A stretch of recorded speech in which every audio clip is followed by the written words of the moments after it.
what have you found to be like the target volume for the average person to build muscle so that they can understand how to schedule their workout routines based on their schedule? Yeah, it really depends on how much of an inroad you want to make on your physique and how much time you have. Because if you want the most serious physique you could possibly have, I'd say training probably 8 to 12 times per week is a good idea. That means multiple daily sessions often, but that's a professional attempt at getting as big as you can. The next rung down is someone who's willing to train for like 5 days a week, because a lot of people are, like young Wall Street guy has free time Monday through Friday. Saturday, Sunday, he really needs to unplug. He's still chasing tails, so he's got to look good and he's willing to put a lot of marbles into that sock. And so, 5 days a week is a very reasonable thing to do. And there are a couple of splits that can do that well. I'll talk about what the unifying characteristic of all those is in a second. And then lastly, you have like kind of maintenance, slow progress, or just getting started kind of split, which is 2 to 3 days a week. You can get really good results 2 to 3 days a week, especially if there's like a part of your body you don't really care about. So, for example, if you're like, look, I want it all, you're like, okay, including bigger forearms and calves, like real professional attempt, like, yes, gee whiz, 2 times a week training for all those muscles. It's going to be like there's so many exercises and so annoying. There's like something 8 general muscle groups in the human body, and like, what are you going to do? 8 exercises in one session? Like, it's possible. You include forearms and calves, it's like 10. It gets a little crazy.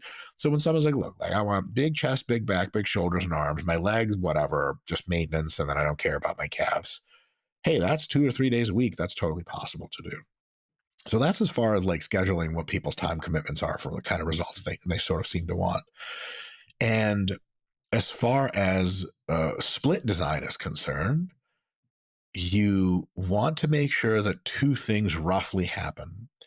One is you're never leaving a muscle alone too long where it's not recovering or being trained, because then it's like kind of missed opportunity for gains. So, for example, say I write a program that trains my chest once a week, reasonable amounts of volume, which I'll get to in a second per session, for most people will end up making your chest some combination of sore and too tired to have another ideal session of training happen to it for like half a week.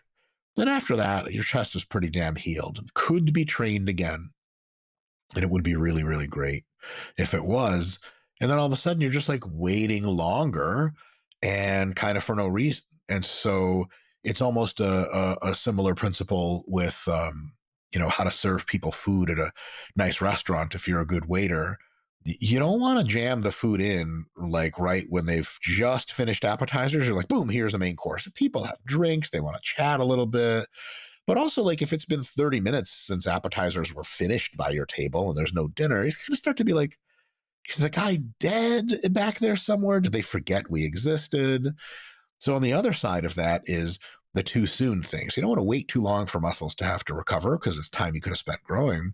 But too soon is also a problem. If your muscles are still sore, if they're still very tired, that is, they're very far off of what they could have as their kind of top end performance if you let them recover another day or two, it's also not a good idea to train them again right then and there. And so that's the idea, at a restaurant of you're still just digging into your appetizers and they're like, all right, make room for the main course. And you're like, we're not even, what's going on? There's not any table space for this. It's going to degrade the experience of both the appetizer and the main course if, we're mixing the two together. And so if you trained legs on Monday and they're sore and tired and it calls for you to train legs again on Tuesday, you made a mistake. You don't want to always be sore and tired for your training. It's just not ideal training. And so if we understand that muscles need to be trained pretty soon after they're recovered, but not any time much shorter than that, we sort of arrive at most muscles for most people in most cases without some modifications can be trained like 2 to 4 times per week. So it's perfectly rational to have a whole body program Monday, Tuesday, Thursday, Friday for someone training 4 days a week, whole body every day, no problem. 4 days a week for each muscle, no problem. It's also possible to have like an upper lower split where each muscle gets hit twice a week, but with more volume. And that kind of rounds out the discussion of how to manipulate volume and frequency. And so I can put some numbers to this finally.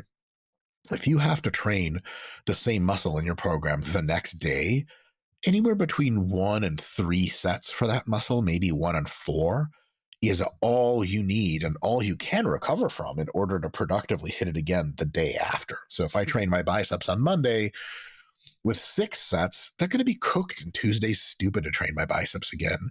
But if I train them with 2 to 4 sets, yeah, they feel quite good on Tuesday, and I can have another productive session. So per session volume can be sort of 2 to 4 sets if it's you training every muscle every day, every time you train.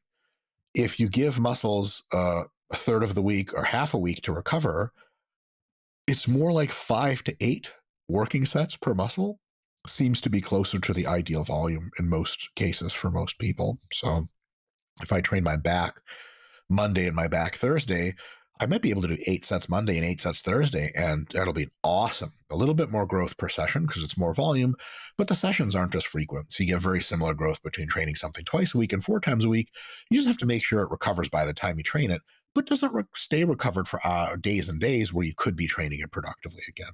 And so when it comes to like exercise selection, I mean, I've heard you talk that there's just so much nuance about it, and that, in reality, it's just important to just make sure that you are just, training hard, etc. But I think people often get confused. They're like, all right, should I use dumbbells? Should I use machines? Should I use bands? Like, what should I use? Like, what have you found, generally speaking, to be the most like effective types of exercises for each muscle group? So there's a way to find out what the most effective exercises are, and that's to track your own ratio of stimulus to fatigue that you can proxy off of an exercise. So if an exercise lets you really feel the tension in the target muscle, like you try to do some dumbbell flies and it just rips your chest open, you're like, okay, this is pretty good. No one's going to tell me this is a bad exercise for chest unless it injures me also or something like that. If you feel a really deep burn in the target muscle, that's another good sign. If you get a big pump, that's another sign. If the muscle gets really weak after training, that's another sign. Like if your cup and your cup holder in your car feels heavy after you trained biceps, like, yeah, man, you probably did some of those exercises had to have hit your biceps because holy crap, you're so weak. You have trouble lifting a cup in your car. And if you get soreness, that's a pretty good sign that something's going on. You do a couple sets of dips, and your triceps get crazy sore the next day. It's unreasonable for someone to tell you dips are not at least in the conversation for an effective tricep exercise. But that's where individualization comes in. Some people may do one machine and be like, "Meh, it didn't really do much." Some people may do that same machine, different person, and be like, "Holy crap, that lit my up." And so it really is a really individual, but that's just the stimulus side. Then there's the fatigue side of how are my joints and connective tissues doing here? Because I could put you on a leg press machine that you're like, my knees and back would both hurt at the same time. What an accomplishment. Whereas another leg press machine or a free squat or dumbbell lunge, you could be like, oh my God, my knees and lower back feel great, but my quads get kind of equally stimulated from both. Well, probably not rocket science to figure out that like this probably should do the thing that also doesn't hurt you. You know what I mean? It's like having a girlfriend that's like amazing in bed, but also gets stabby every now and again. If she just got less stabby less often and threatened your life while you slept less often, maybe we could find a girl who's also pretty good in bed, but maybe doesn't do crazy all the time. So we don't want to just look at stimulus. We want to look at stimulus and fatigue. So joints and connective tissue is important.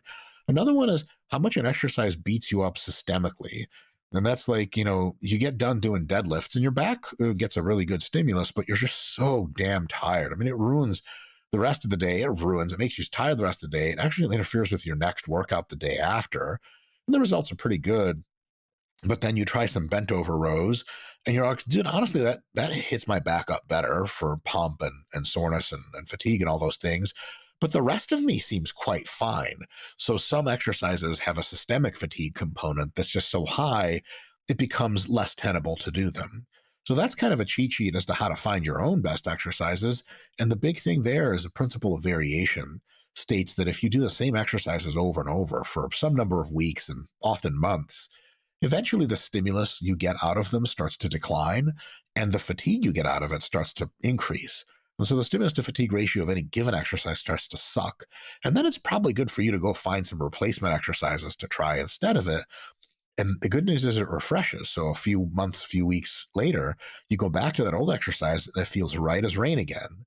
And that means that people looking for the optimum exercise cannot possibly be doing that more than for a few months at a time at best, maybe a year if you're a beginner.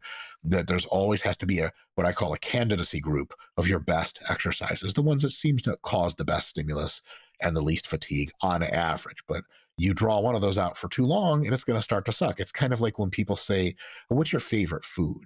And so for me, I would say it's the chicken pasta broccoli bake from the store. It's like a TV dinner. Not a joke, by the way. It's amazing. It's my favorite tasting food, basically, of all time. And someone would say, like, oh, so that's the food you want to eat every day. And I'd be like, yeah, like about 5 days in, I'd be like, I don't want to eat this anymore. It's stale on me. It's the same thing with exercises. People say, what are your go-to exercises? I'm like, I only have 5 or 10 in each category that are quite great. And then so dumbbells are great, free weight barbell moves are great, Smith machine is great, regular machines are great, cables are great. Bands aren't as good because remember earlier I said like a deep stretch to the muscle is like kind of very stimulative more than like the top end portion. The problem with bands is if you use bands to curl, for example, at the very bottom, they just don't pull much. At the very top, they pull the most. It's actually flipping the force curve you want to optimize hypertrophy. Does that mean bands are terrible? No. Are they still effective on the margins for hypertrophy? Yes, absolutely. Any form of resistance training is, but they're not going to be ideal. And a beginner may get some very good results from band training.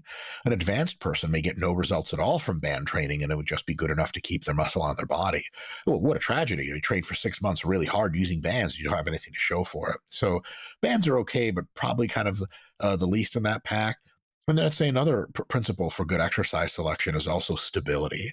If you can get an exercise that you're stable with, especially feet on the ground stable, then you can generate a lot of force. Your body will let you generate a lot of force and thus stimulate a lot of muscle growth if you feel stable. If you're very unstable, your body actually captures force production for you subconsciously. And then you just can't really grow big muscles because you're so worried about balance all the time. Your body's a safety mechanism. So, squatting on like a Bosu ball or something like that, it's just real dumb because you're doing like 60% of your weight you could lift potentially for the same number of reps as 40% higher weight would be lifted, which means as far as stimulating muscle growth, you're like not really even in the conversation for that anymore, especially as an intermediate and above. So it's these stable exercises that meet all the check marks of a good stimulus and low fatigue. That's probably a really good go-to. You'll hear people say that people should favor compound movements when it comes to building strength and building muscle. Like, I know there's a lot of individualization, like you just mentioned, but do you think that people should still try to focus on those as much as possible? No, but there are some good reasons to use them. One good reason is they transfer to general health and athletic performance better to daily life. If I got you stronger doing squats versus leg extensions, you may have similarly sized quads, but if you have to pick someone up who passed out on the street and you have to put them in a taxi cab, or you have to go to Home Depot and take some gigantic, awful, terrible thing off the shelf to put it in your giant cart, or you play rugby on the weekends and you want to be able to still, jostle a few teeth when you hit someone, then compound movements transfer best to real life. Another thing about compound movements is there's actually, I've sort of categorized myself kind of two kinds of compound movements. Compound movements are just movements that use more than one joint to generate, a range of motion. And so the kind of two extremes of compound movement are two types. One are compound movements that really do, in fact, use multiple joints, but they're so focused on one muscle that they're really one muscle at a time compound movements. So, for example, wide grip bench pressing is technically compound movement for sure. It uses your shoulders and elbows to generate movement, but really it's your pecs doing most of the work and being the way, way limiting factors. Your triceps get some kind of stimulus, but it's not much because it's not at a deep stretch to the tricep and there's a very small range of motion for that muscle. And the pec is really getting the most stretch out of the movement. So Wide grip bench presses would be a compound, but still function largely like an isolation in the fact that there's one muscle that's really the target and absorbing most of the stimulus. Whereas an exercise like a close grip bench, it targets the chest quite a bit, but also targets the triceps a lot and the front delts.